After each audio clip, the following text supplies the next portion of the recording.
Faut-il faire appel à une agence SEO ou un freelance SEO? C'est ce qu'on va détailler point par point dans cette vidéo. Si tu ne me connais pas déjà, moi c'est Jean-Marie Evin, je suis aujourd'hui consultant SEO en freelance, mais auparavant j'ai aussi été salarié en agence SEO. Donc je pense que j'ai un minimum de recul pour t'expliquer quels sont les avantages et quels sont les inconvénients de l'agence et du freelance. Dans cette vidéo, on va notamment parler de la flexibilité, des prix, des outils qu'on peut avoir en interne, de qui effectue finalement réellement le travail. Donc si tu veux tout savoir et faire un choix éclairé, reste bien jusqu'à la fin de cette vidéo. Le premier point, et j'enfonce un peu des portes ouvertes pour démarrer, mais c'est le prix. Il faut savoir qu'un consultant SEO, il va souvent être sur le statut d'entreprise individuelle. Donc il a finalement des charges un peu plus réduite qu'une grosse structure. Il a souvent pas de locaux, il va travailler de chez lui et il a également moins de frais parce que voilà, quand on paye un salaire, on sait qu'il y a beaucoup de frais, en tout cas en France. Donc c'est pour ça que le freelance a généralement des tarifs pas mal inférieurs à une agence SEO. On verra après que ce n'est pas le seul point qui joue, mais c'est un point important. Et du coup, je vais justement donner des fourchettes par rapport à ça. Moi, je dirais qu'un freelance, ça va aller de 400 à 700 euros par jour de TJM, comme on dit en général. Sur une agence, ça démarre plutôt à 650 euros. Donc on va aller de 650 euros à, allez, je dirais que ça peut aller jusqu'à 1300 euros pour rester à peu près dans la norme. Après, que ce soit des freelances ou des agences, il y en a qui vont beaucoup plus haut, beaucoup plus cher, mais ça vous donne un petit peu un ordre d'idée. Donc, le freelance, globalement, sera moins cher, mais il ne faut pas forcément non plus blâmer les agences parce qu'elles ont quand même des coûts de structure qui sont plus élevés. Le deuxième point, c'est que quand vous travaillez du coup avec une agence, vous avez plusieurs interlocuteurs. Généralement, il y a peut-être un commercial au début qui va échanger avec vous et vous suivre le temps que vous travaillez justement avec l'agence. Et vous avez également un consultant qui, lui, va gérer la stratégie, l'opérationnel, etc. Donc, ce qui signifie que la personne à qui vous allez parler au début et la personne avec qui vous allez vraiment finalement travailler ne sera pas la même. Tandis qu'un freelance, il va s'occuper autant de la partie commerciale d'échanger avec vous au début, de vous donner ses idées, sa stratégie, etc. Mais c'est également lui qui va effectuer les actions derrière. Donc, vous allez avoir quelque chose de vraiment raccord. Le risque, et ce qui peut arriver des fois avec certaines agences SEO, c'est qu'on a un commercial qui va vendre monts et merveilles, dire on va faire ceci, on va faire cela, on va se mettre sur tel mot-clé, etc. Mais cette personne-là, elle est commerciale. Alors ok, elle connaît le métier, mais pas aussi bien qu'un consultant. Donc des fois, il peut peut-être avancer certaines choses qui ne seront pas forcément ni vraies ni réalisables. Et derrière, finalement, le consultant que vous allez avoir en face va avoir un discours un peu différent. Donc c'est vrai que le côté freelance, c'est que peut-être qu'il est moins bon commercialement, il va des fois moins bien expliquer les choses, etc. Par contre, c'est lui qui va directement après aller dans la stratégie, l'opérationnel. Donc vous aurez souvent un discours qui est quand même beaucoup plus raccord. Le troisième point, c'est par rapport aux outils. Une agence SEO, elle a souvent plusieurs consultants SEO et du coup, elle a le temps de développer des outils en interne. Ça peut par exemple être des outils qui vont permettre de faire des plans de redirection, qui vont permettre de faire des contenus de manière plus facilitée, d'auditer des sites de manière plus simple. Ça pourrait être des scripts par exemple pour Google Ads, si on prend l'exemple du référencement payant ou ce genre de choses-là. C'est vrai qu'un freelance, généralement, lui, il travaille un peu avec des outils classiques du marché. Donc ça peut être une différence et une plus-value que peut avoir l'agence SEO. Ce qu'il faut quand même voir cependant, c'est que c'est pas parce que l'agence elle a ses outils en interne que ça va diminuer le prix de la prestation. Ils peuvent juste avoir ces outils en interne pour gagner du temps, même pas forcément vous en parler, ça c'est pas la question. Et c'est vrai que le freelance, lui, va travailler avec des outils un peu plus classiques sur le marché, ce qui doit être le cas aussi de plein d'agences. Mais en tout cas, il ne va pas aller développer des outils spécifiques pour son activité parce qu'il est tout seul et que concrètement, en termes d'argent, ce ne serait pas nécessairement rentable. Quoique, à l'ère de l'IA, entre guillemets, il y a pas mal de choses quand même qui sont possibles.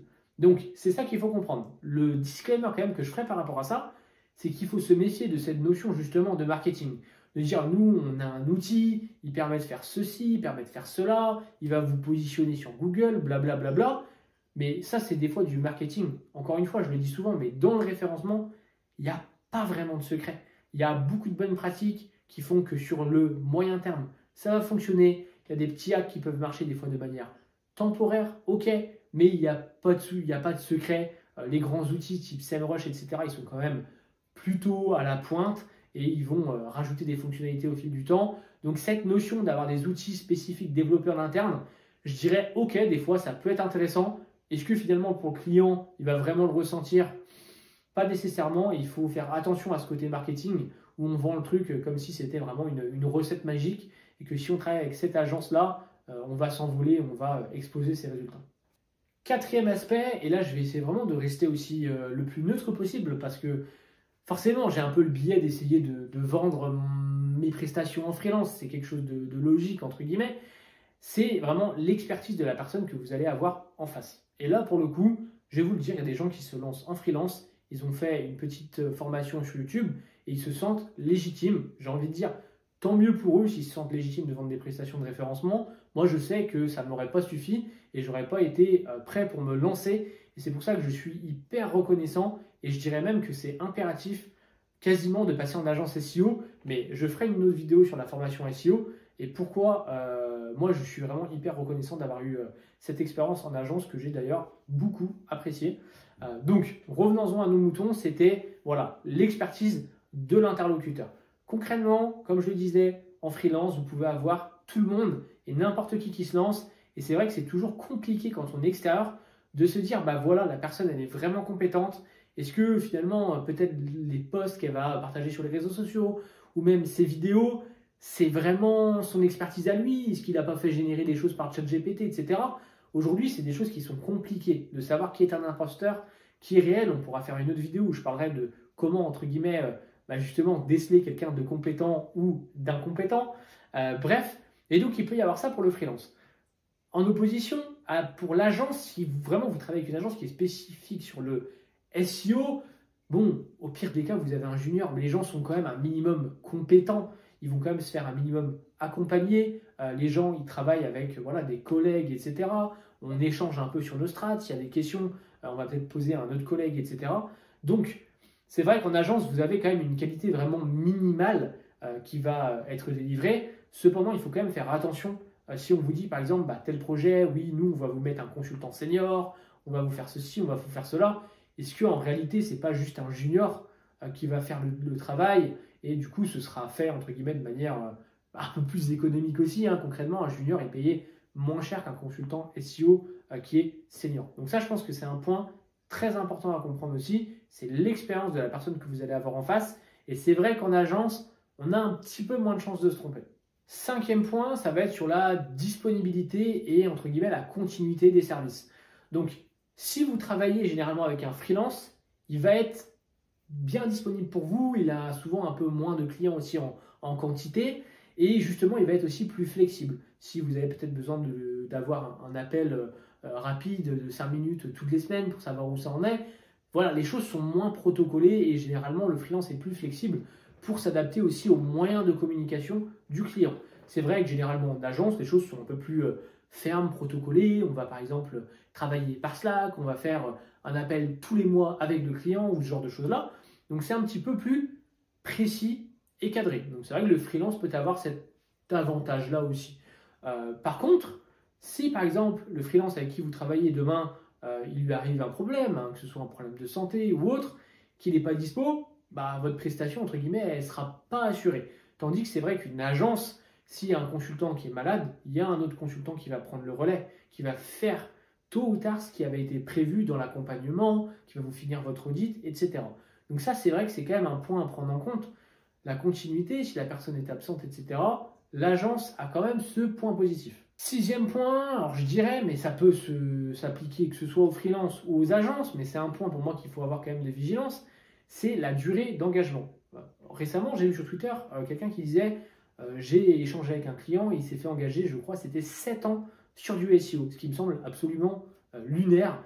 Alors je ne dis pas, des engagements d'1 an, ça peut être quelque chose de pertinent, mais il faut quand même faire attention, surtout si vous ne savez pas trop juger la qualité d'un prestataire en référencement. C'est pourquoi, moi, je travaille de manière trimestrielle. Je travaille un trimestre, si vous êtes content, on continue. Si vous n'êtes pas content, libre à vous de vous arrêter. C'est aussi à moi de vous expliquer que le référencement, ça ne se fait pas comme ça, qu'on n'a pas des résultats du jour au lendemain, et que c'est quelque chose quand même plutôt de moyen à long terme, plutôt que quelque chose de court terme. Donc attention quand même à cette notion qu'il peut y avoir d'engagement, que ce soit avec un freelance ou une agence SEO. Le dernier point dont je voulais parler, c'est la polyvalence. En général, les agences sont quand même plus polyvalentes. Elles vont par exemple faire du SEO, mais également du SIA, donc du référencement payant, ce qu'on appelle aussi du Google Ads en général, quoique certains consultants le proposent tout à fait aussi. Mais par exemple, si vous avez une problématique des fois de dev sur votre site, du développement, ils vont aussi avoir quelqu'un en interne qui peut s'en occuper. Si vous avez par exemple besoin de mettre en place une solution de tracking, par exemple avec GTM, ils vont aussi pouvoir s'en occuper. Si par exemple vous avez besoin de rédaction web, certaines personnes, certains freelances ne vont pas le proposer, ils vont dire faut travailler avec quelqu'un d'autre, etc. Moi, ce n'est pas forcément mon cas. Mais du coup, eux, ils vont aussi avoir peut-être des rédacteurs en interne.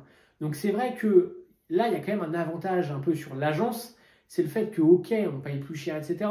Mais par contre, on a un interlocuteur qui peut faire plusieurs postes. Et c'est vrai que les freelances, eux, vont se limiter plus à 1 à 2 compétences et éventuellement, d'ailleurs, peuvent vous recommander quelqu'un pour faire telle ou telle chose. Mais voilà, forcément, ils se concentrent sur une expertise, ils ne sont pas 360. Et du coup, voilà, vous allez avoir sans doute affaire à plusieurs personnes. Pour conclure, je dirais qu'il y a 2 choix. Si vous prenez une agence, c'est parce que vous cherchez plus la grosse structure, quelque chose de stable avec une offre un peu plus large sur des services connexes du coup par exemple au référencement. Tandis que si vous vous penchez plus vers un freelance, c'est que vous allez avoir notamment un prix plus faible, un contact peut-être plus humain, vous n'aurez pas cette notion de commercial, etc. Et vous allez avoir aussi quelqu'un qui va être plus flexible par rapport à vos besoins. Donc j'espère que cette vidéo vous aura plu. Évidemment, moi, comme je disais, je suis freelance, même si avant j'ai été en agence SEO. Donc je propose aujourd'hui des prestations. Si jamais vous avez besoin d'une prestation, n'hésitez pas à regarder en description. Vous avez tous les liens, que ce soit LinkedIn ou directement mon site internet pour me contacter. Ce sera avec plaisir que je vous répondrai. Si vous avez d'autres choses à ajouter, d'autres choses à partager, une expérience à partager, n'hésitez pas à le mettre directement en commentaire. Je me ferai vraiment un plaisir de vous répondre. En attendant, je vous dis à la prochaine dans une prochaine vidéo. Ciao!